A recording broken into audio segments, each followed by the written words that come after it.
Australia. Zane Robertson's long been one of New Zealand's best distance runners. A two-time Olympian. Kiwi Olympian and national distance running record holder Zane Robertson has been banned for 8 years for doping. The biggest news of the week, and this is where we got to start.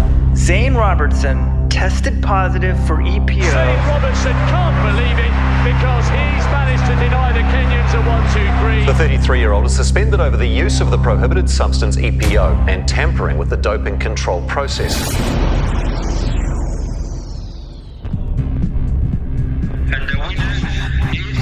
Failure is not an option. I've had my ups and my downs.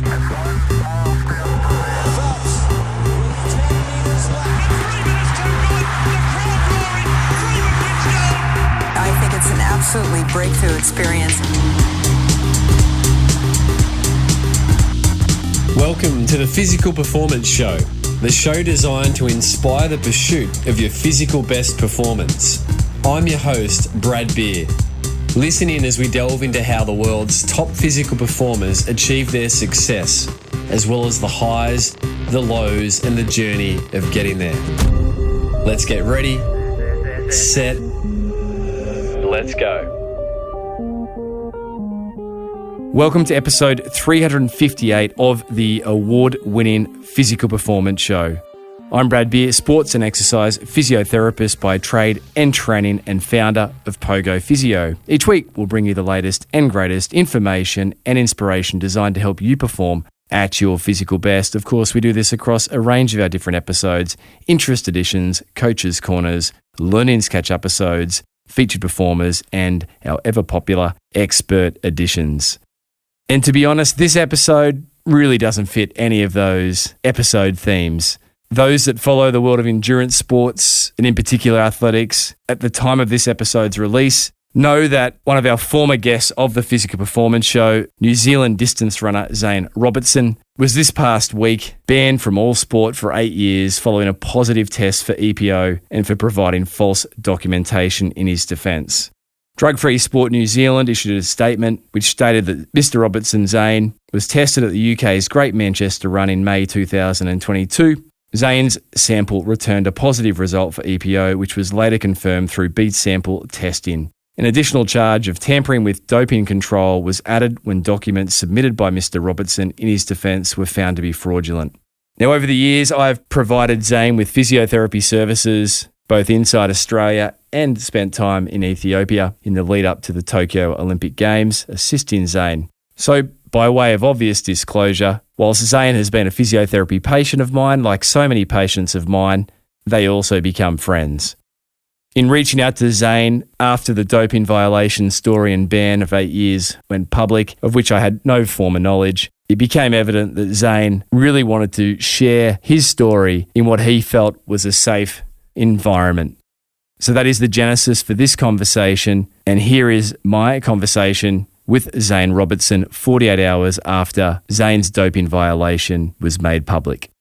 If you're interested in the video episode, you can jump over to Physical Performance Show over on YouTube. Here is my conversation with Zane Robertson.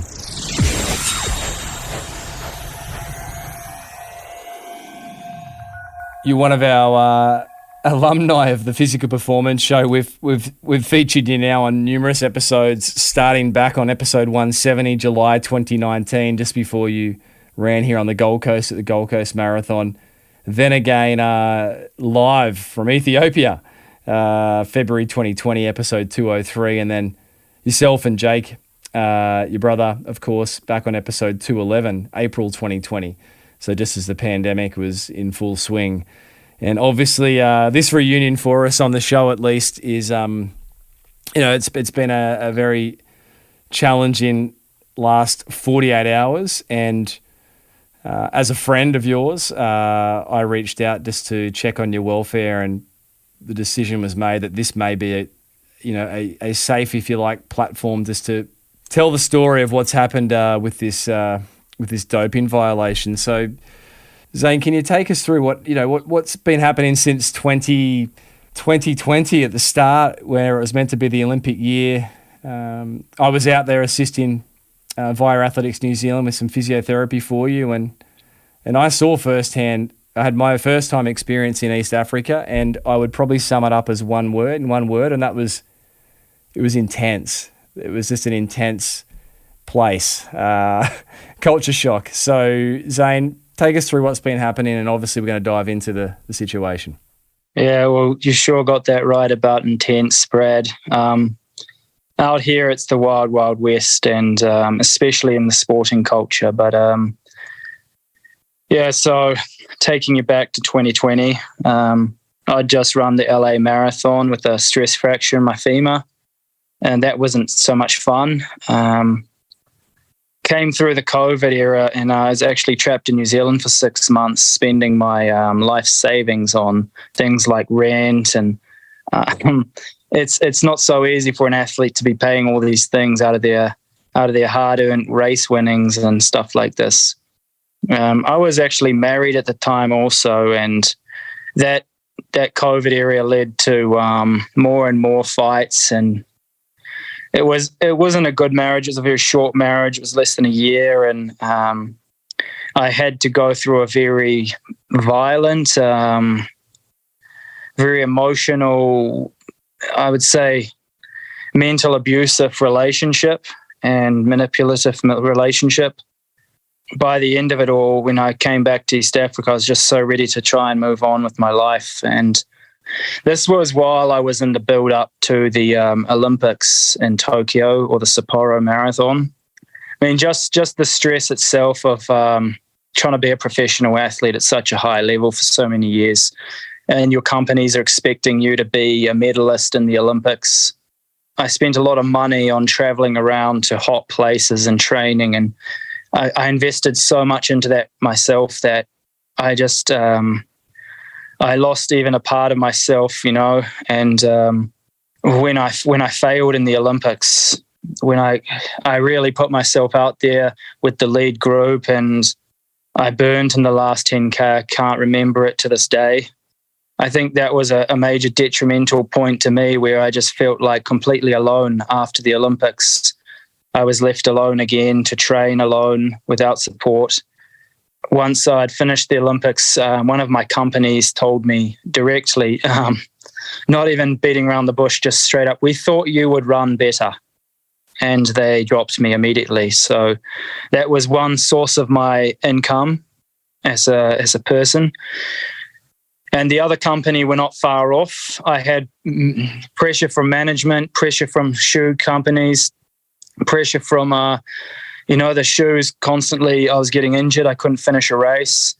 I trained for my next marathon, and I was getting cramps by 17K, and it forced me to DNF by 25K. I was just seeing like the tunnel was getting a lot smaller, and there was no way out. There was no, the COVID era wiped out a lot of money and a lot of appearance fees and things that you can live off as a professional athlete in the sport. And my tunnel was getting smaller, and towards May and just last year is when I made a big decision, and I was facing a lot of frustration, anger, sadness in the last few years, and I'd been talking to a psychiatrist and contemplating a lot of things, not happy things, just like around life itself and the meaning of why I'm here. And it ultimately led me to making one of the worst decisions I've made, and that's the news we're facing today. Oh gosh, thanks for the chronology there, Zane. The Olympic campaign, it was obviously not your standard Olympics. The marathon wasn't in Tokyo. It was moved to Sapporo. It was hot. It was seemingly strange conditions where you warmed up. The pre-race, it was a quarantine situation. It was very different. And then obviously you used to come to heat illness off the back of that. Those that saw you finish saw that you're in distress, and it was quite scary to watch you finish.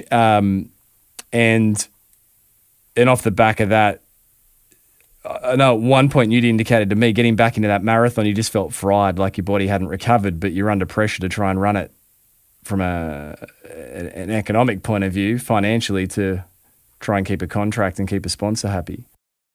Yeah, I mean, you have certain clauses in your contract where you have to perform in so many races per year, And it's so sad that now to even run a marathon, you have to spend your own money in the build-up. And normally the appearance fee, there used to be something called an appearance fee where you would get paid money to show up and start races. And if you DNF'd, you'd get taken 50% off that, which is acceptable. But also it means that you get something at the end of the day. And now there's nothing like that. So we're showing up for free, running for top 3 position, which it was in Los Angeles. And if you don't finish in the top 3, you're not going to get any prize money. And that's like the situation I was in. And I realized by 17K, this isn't normal. These cramps is definitely not something normal. And to this day, I don't know what that was. But I do understand that when your electrolyte balance in the body is not okay, it means there's something wrong with your kidneys. And that could have definitely came from running in such conditions like in the Olympics. Gosh, you use the phrase the tunnel was getting smaller. Do you mean the tunnel on your career or the tunnel of opportunity, or what did you mean by that? I think I mean the tunnel of life. Everything to me, I mean, running was my life, part of it. And it was my income to support myself as well. There were many times where I was talking about just ending it all, just offing myself. I had many options available to me of how, and I still have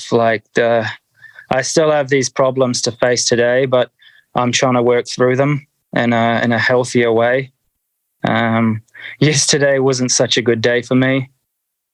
I think just talking to people like yourself and Dom, that's why I chose you guys, because you can make me feel like a human being first and not an athlete, and like that life, it has so much more meaning than just sport. It's not like I went out there and murdered a bunch of people, but because professional athletes are put on that we're just put on blast as soon as we do something wrong, rather than people sympathizing like that, like maybe everyone makes mistakes and maybe Zane feels horrible himself about it, Yeah, I mean, there's obviously no one's going to condone doping, but there's not a soul on earth that can't reflect on their failures in some way and their embarrassments. And most of us would be, embarrassed to have some of our mistakes broadcast. But I guess the benefit we mostly have is we're anonymous. But obviously, if you're in the spotlight, you don't get that.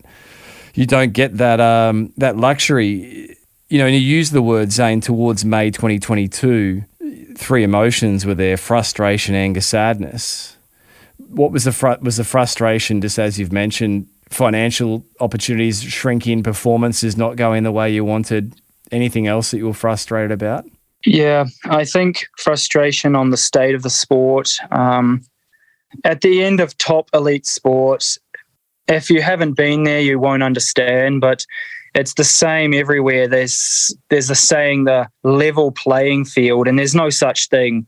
There's those that do and those that don't. And I was so fed up after all the years, all the shit, and just seeing people that I used to whoop just come and destroy me. And then my companies and contracts pulling out. And I was like, okay, well, I'm at the end here, and maybe I should have just retired, but because I didn't love the professional end of the sport anymore.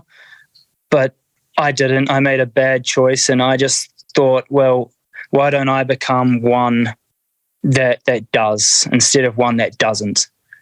And of course, I'm full of regret now. And we'll dive into the timeline a bit, Zane. But frustration with the state of the sport. Those that have followed your career, certainly know that you've been vocal of some of your frustrations around the sport in the past. That's not new news for anyone.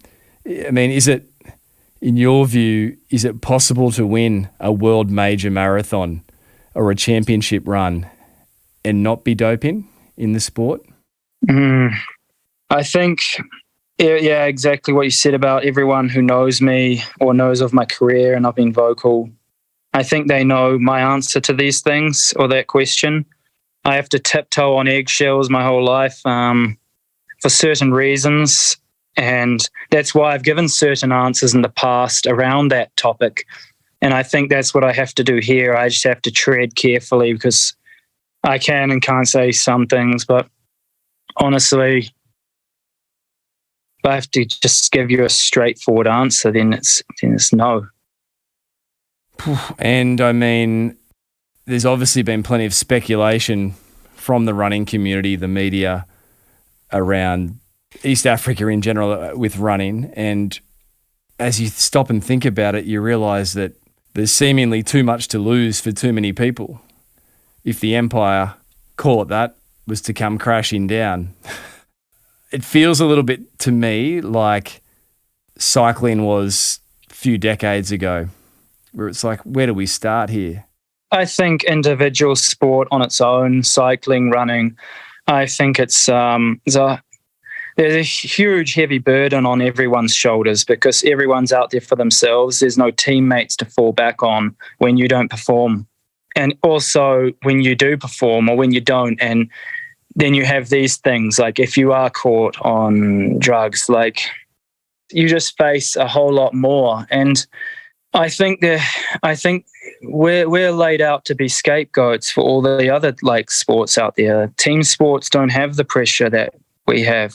I mean, I don't have a history of this, and I was vocal about it, and I still have those beliefs, and that was my huge frustration over many years. And it made me sad, it made me depressed, and all these other things adding to it. I'm not condoning what I did, but I'm just trying to share my story and hopefully get some understanding around why I made the decision that I did. Context is always key for understanding situations, and that old maxim, seek first to understand. I mean, it applies in every situation. Zane, the other two emotions you said were boiling around in May 2022 were anger and sadness. Was the anger just your personal situation? Obviously, you mentioned you were going through relational turmoil at the time. And was it, I guess, still the anger with the sport at large? Yeah, anger from different angles of it. Just anger of seeing, kind of feeling left behind. For so many years, I'd lost a lot. I've lost a lot of medals that should be different colours, a lot of prize money, a lot of contract value, a lot of things through the sport, and it's the doers or the don'ters, and that was one major factor of the anger. The other anger was not being able to just be myself on many topics or many things because of the relationship I was in, and pressures of society trying to make me some way. And I knew that if I carry on like this, then I eventually will never have a family or not be able to have a family or a life outside of this sport. And that's the sad state it's become. That led to a little bit more of the sadness that after all these years out here, I don't really have any real down to earth friends except for my brother-in-laws. And my friends are very far away, so I lacked a lot of support emotionally when I needed it. And I think that's why that rabbit hole was getting a lot smaller for me. Yeah, so that's the sadness and the anger and the frustration. And then the mechanics of the situation, Zane, news broke Australian time Wednesday morning. I had people sending me links. The timeline around, what you've labelled as a poor decision. Can you just walk through the chronology of it, Zane? You'd mentioned to me when I reached out just to check on you, as a friend, that you were at the Sydney Marathon when the night before the race you were informed. Yeah, so I was in Sydney to do the pacing duties, and I honestly was in quite good condition to do so. About mid-morning, the day before the race, someone came to my door and notified me, took me out of the room, and that's when I got the notification about failing the test, and pretty much laid it on me that the B sample will be tested and that I'm facing a 4-year ban and immediate suspension and these things of such. I mean, to me, 4 years, 8 years, it's the same thing. That's basically to me a life ban anyway. It's pretty hard to come back from that mentally or emotionally, or if even races would want to have you again. And I can't see past tomorrow right now anyway. But I guess that's why I just want to own up now about trying to save my own ass and what was written about me and such. I mean, if you were in my shoes facing that 4 years and thinking that your career, the last 16 years of your life, you've worked for it, would you try and save your ass? Some people might say no, but they're not thinking from my perspective. I really just tried to save my own ass, and I'm trying to own up to that now. And the motivation, Zane, to own up to that now is what? Well, now that everyone knows anyway, there's no point to trying to save my own ass because it's all news. I just want to get my side of the story out there so people can hear it. And I mean, thankfully, I have a lot of supportive people coming to my ear and coming to my corner, and I will get back to everyone who's messaged me in such a way. And no, I will try not to get back to anyone who's messaged me another way. And honestly, like the people who do message me the other way, say like if their family member went and murdered someone, does that mean they're a murderer as well? So just leave my family alone as well. They had nothing to do with this, so stop commenting on their walls, please. It's not fair. You specifically, Zane, mean Jake? Yeah, I do. He's going through a lot right now, and directly it makes me feel worse, and it's horrible what he has to go through now because of me, and it's not fair. Yeah, I mean, Jake just ran 60.04 in hard conditions in Portugal, so he's in kind of a sweet spot in his performance career-wise. Oh yeah, I mean he's probably one of the best non-East Africans right now in the half marathon, if not the best ever, because of consistent performances. And I know he's due for a massive breakthrough. I knew he was close to a 59.0 performance in Lisbon. He's in the shape to do so. So I'm just hoping that could be anywhere soon. He just needs to get lucky with the weather. Gosh, and Zane, so your door was knocked upon by who knocked on the door in Sydney to notify you? They're the agency from New Zealand, the DF, Drug Free Sport New Zealand.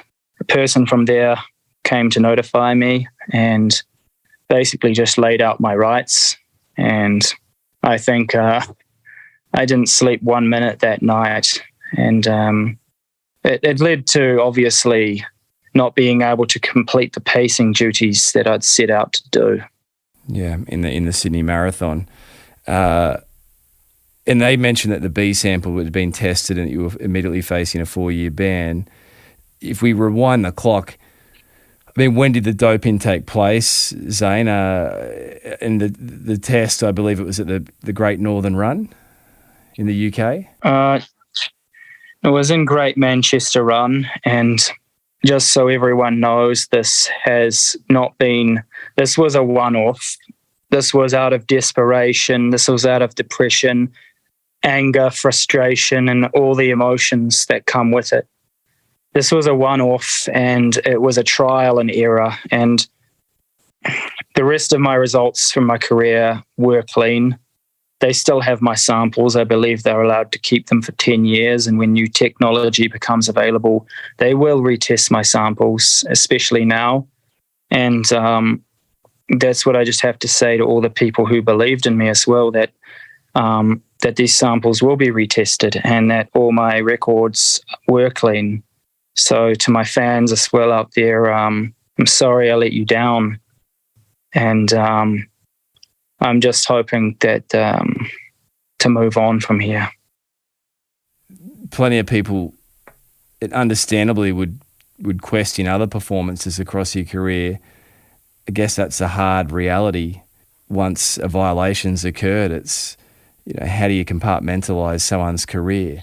But you're mentioning this was a one-off. It was a trial and error. It was in desperation. You've given some context, and you've come under criticism for the defence that you put forwards for the doping violation around visiting a Kenya hospital. You've mentioned there that who wouldn't try and save their backside if you're under the same situation? 4 years versus 8 years, it's kind of a career ender either way. What would you say to those people, Zane, that in terms of their view is, right, well, his records are written off? I would just say that I worked very hard for those records and my samples are still there to be tested. So go right ahead. Go ahead. Those samples are there still, nothing to hide. This is a bad mistake, a single mistake, and it's a real shame that my career has to end in such a way. But I'm the one who's going to have to live with these consequences, and I am. I read some commentary that some view in the immediacy of this has only gone live or in the media 48 hours ago, but that you've now disgraced New Zealand athletics and the New Zealand national sporting Olympic movement. What would you say to that? That whatever that is, it's coming from a righteous standpoint or another perspective that everyone in sport is clean and green, and it's again that level playing field I talked about. It's just not real at the top end of any sport. People that want to believe so obviously haven't been in elite sport, and people that still believe so and they are in elite sport, maybe they're naive, maybe they haven't been in it long enough to see the true colours, and it's really sad. It's one of the things that frustrated me over the years, and I was so real and authentic about it. Even when I spoke out in the Rio Olympics and with everyone who I've ever come in contact with, just one-on-one or personally over here, I think that's why I've had so many people reach out to me and say that they really feel for me in my position right now, and they're sorry I had to go through it. I'm not looking for sympathy. I know what I did was wrong. I'm just trying to tell my story once again and try to make people understand that there are angles to this, and I came at it in the wrong way. I've read that you were targeted, if you like, by Drug Free Sport New Zealand. That can you add any insight into how that process works? Oh, well, I believe, I've been tested over 50 times in my career. Before races, out of competition, at the end of races. Pretty much at the end of every race I've ever run, I've always been tested. So, I mean, there's a long time of being targeted there, and again, it just added to my frustration. Like, why can't Drug Free Sport New Zealand handle the whole world's doping? If that's really, how hard they want to go on their own athletes and everything like this. In one of the statements, it said that they'd collaborated with the Anti-Doping Agency of Kenya as a global partnership, as in that they were liaising with a team on the ground in Kenya. Is that who tested you in the UK? No, I think it was UK. It was United Kingdom Anti-Doping, and they just found me at the end of the race. So it's completely normal procedure. The grounds team here in Kenya just had to look into my excuses and my shortcomings of an excuse of why this had happened. And we've already been through that part. Yeah, it's there in the public domain to read, and many are critical that it seems so fanciful, but the defence you'd given was that you were looking for a COVID vaccine and instead were administered EPO, and some people are very critical of that, and understandably, because it seems like a far-fetched sort of situation. But your defence to that, or your perspective, Zane, is, yep, I was trying to save my ass, in your words. Yeah, I mean, I'm just being real about it now because I have nothing left to hide. And to be fair, the reason I came up with that was because I did read that was maybe possible, and that I was sick while I did run in Manchester. I felt amazing about 10 days out, and then about a week to go, I just hit the wall. I couldn't breathe. After 800 meters of the race, I already knew that I was done and this was not going to be a good day for me. So I don't know if it was COVID. I suspect it was, but I definitely had an airways infection. So after the race, I couldn't even run for about 6 weeks. I was, not great of health. And mechanically, Zane, if an athlete does make poor decisions, as you've said that you have done in this circumstance, how easy is it for them to access PEDS, performance-enhancing drugs? Okay, so this is another breakdown of the scenario I faced. There was a lot of pressure also from my ex-wife, and we also used to talk about this and how frustrated I was. So one day she came home with it and said, "Hey, here it is." And I held on to that for a very long time. I guess I didn't have the balls to go through with it, and I had a lot of doubts, and I just thought, this isn't me. And I held on to a little part of myself for a long time there. And when I moved to Kenya, I kept it with me, and I think the breaking point, it started to happen after the Olympics. I'd given everything I had out there, and I'd given everything to the sport that I could, and eventually some things in the sport and some things outside the sport just added all up to me making that bad decision at the time I did. So you mean your ex-wife physically brought goods home, as in PEDS, performance-enhancing drugs. Physically, you didn't use them at the time, you held on to them, but then in a low moment, you succumbed to the temptation. Yeah, exactly. And you know, if it's there, it's a lot easier. But for people just to walk into, like, let's be real, and I want to get this definitely clear with the people listening out there, that if you just walk into Kenya or Ethiopia and you just go to a pharmacy and ask, you will not get anything. You cannot walk into hospitals here. It is not like people are saying. I'm not sure about the other athletes out there and whatever happens. I'm just sure about myself, and I'm sure that if you are foreign, you immediately are suspected that even of spyware, hidden recording devices, and such things that have happened in the past, and everyone knows about that, you know.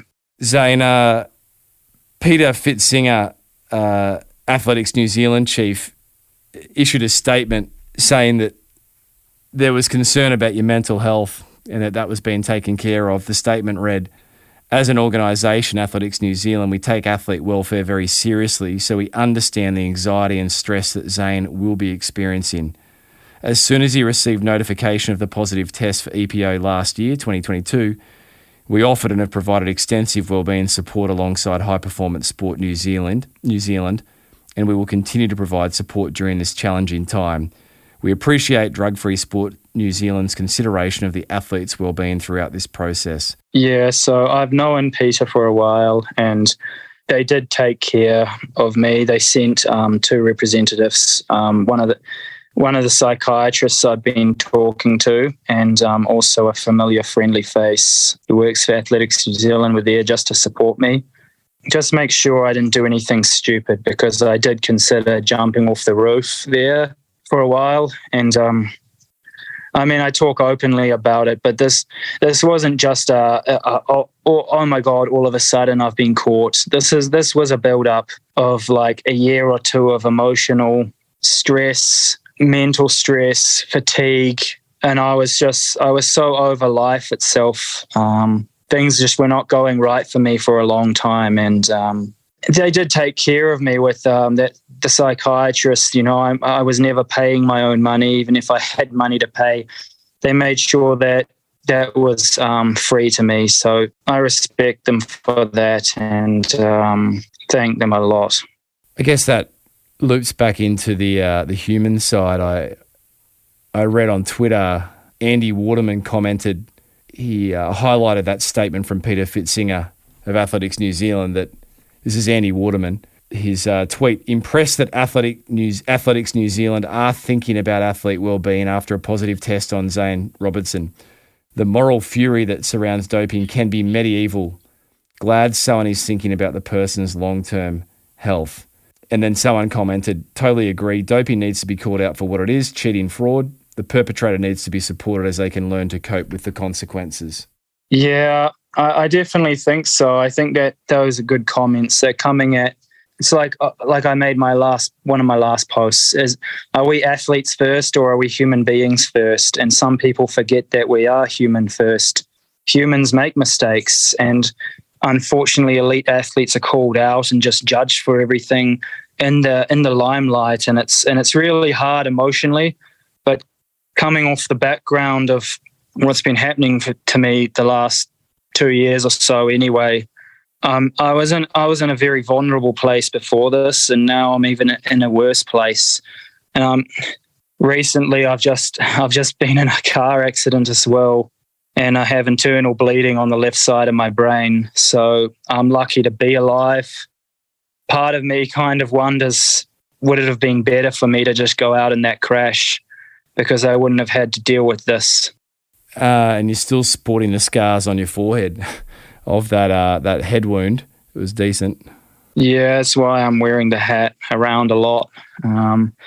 It's healing, and superficial scars will heal, but the blood in the brain will take a while longer. Zane, the media broke the story. The running community is small internationally.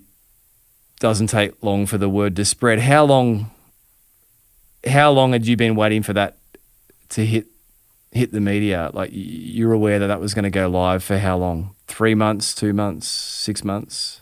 Since I was notified in September, I knew that this isn't good and this might not end good. I just, what can you do but hope? And that's why I tried to cover my ass. So I've known since then that this was a reality and this probably will happen. And it's made me anxious. It's caused a lot of stress, a lot of dark moments again. And some of the support team back in New Zealand, they knew about these moments, and I don't know how to feel about a lot of things that have been said and done.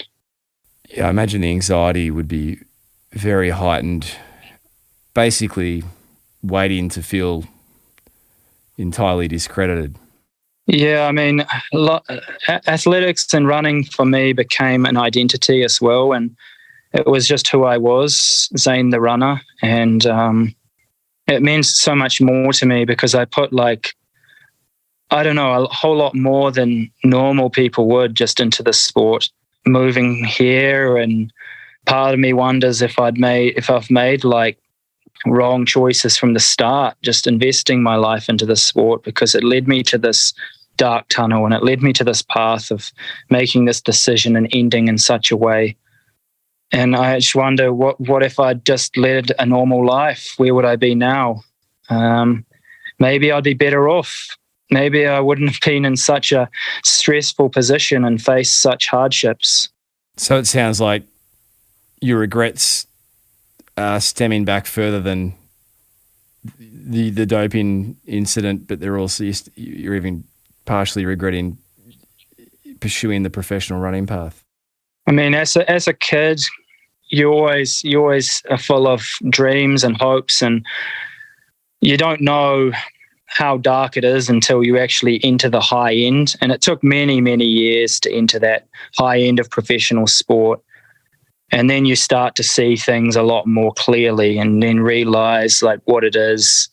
And I really started to hate the professional sport side of things before making this decision.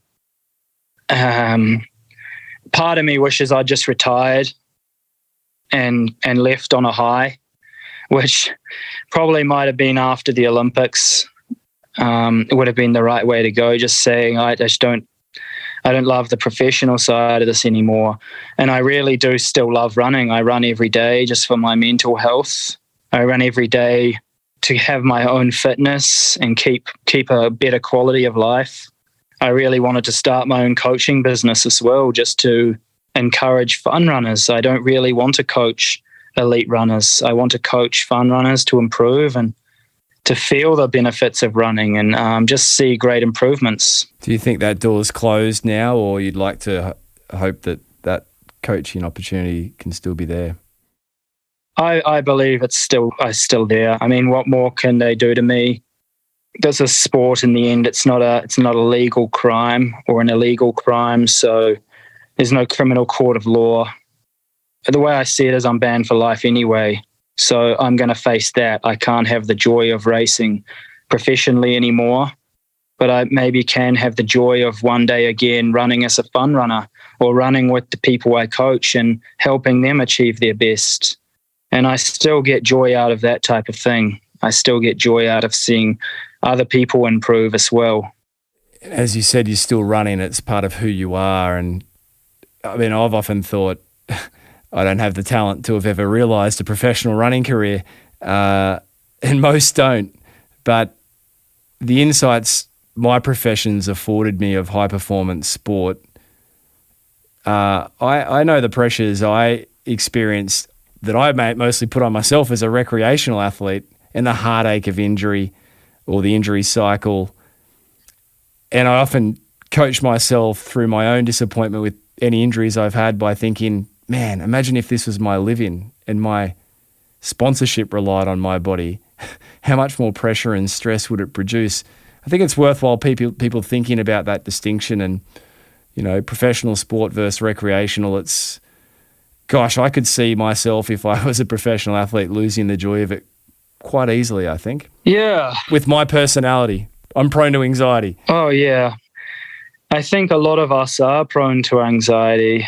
I had a friend out here recently who helped me a lot with that, and just coming to terms with a lot of things that I'm facing in life, not just this doping case.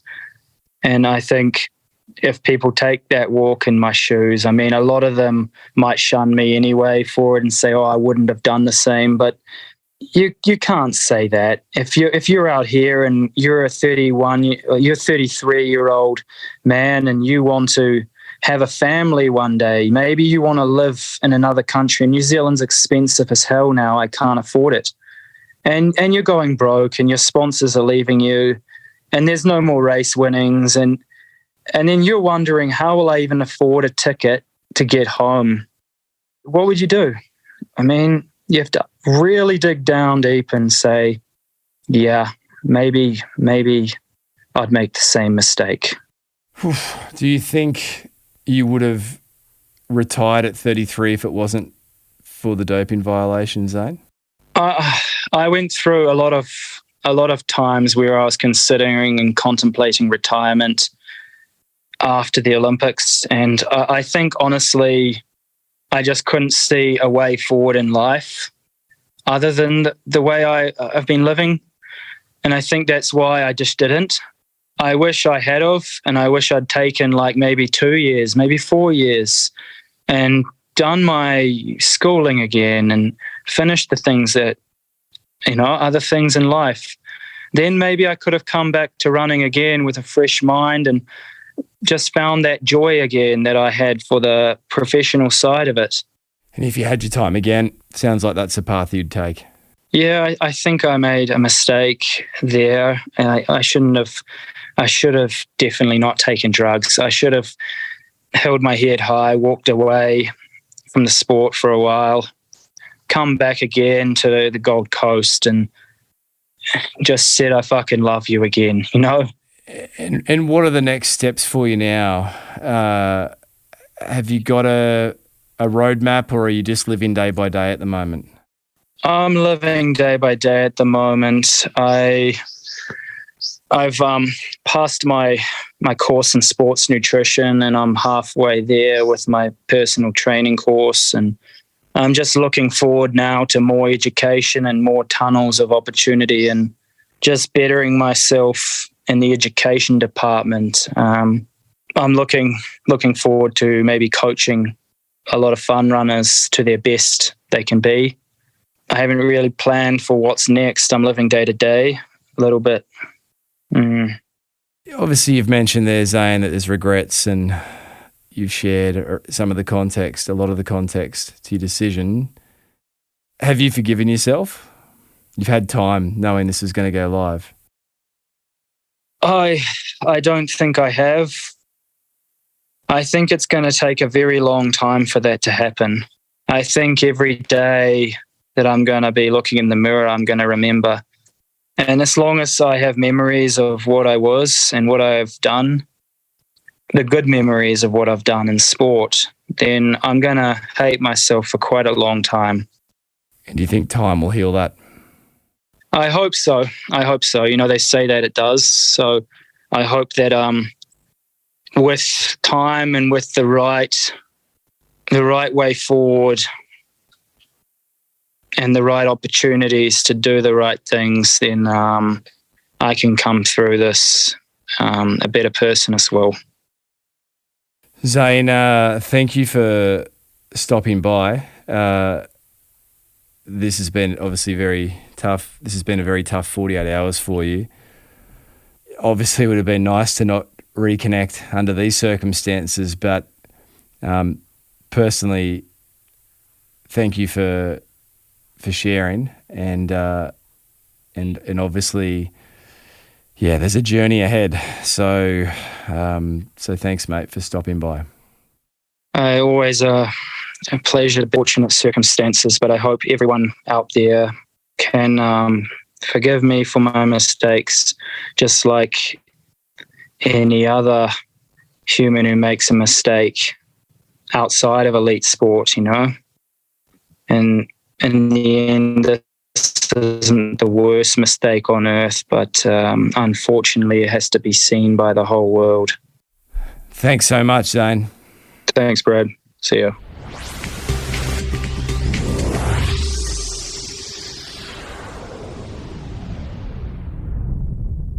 So, as I always say, there you have it. Another episode of the Physical Performance Show. If you have feedback for the show, for myself, you can find me over on the socials at Brad_beer. As always, a big thank you to the people behind the show, our team, Daryl Misson, audio engineering, Susan Wilkins, show administration, Matthew Olding, show graphic design, and Milan Borrow, videography. If you'd like to see the video episode, jump over to our YouTube channel, The Physical Performance Show. You can also find our archived episodes there. We're over 350 episodes deep on the show now across 7 years. So be sure to jump back and check out the prior episodes that grab your attention and interest. Specifically, if you're interested in listening to Zane's back episodes, you'll find those episode 170, episode 203, and episode 211. Big thank you to our show patrons for your practical support. If you'd like to become a show patron, you can jump over to physicalperformanceshow.com.au, hit the Patreon tab, or you can just search for the Physical Performance Show over on Patreon. So until the next episode of the Physical Performance Show, keep pursuing your physical best performance. I'm Brad Beer, and this has been the Physical Performance Show.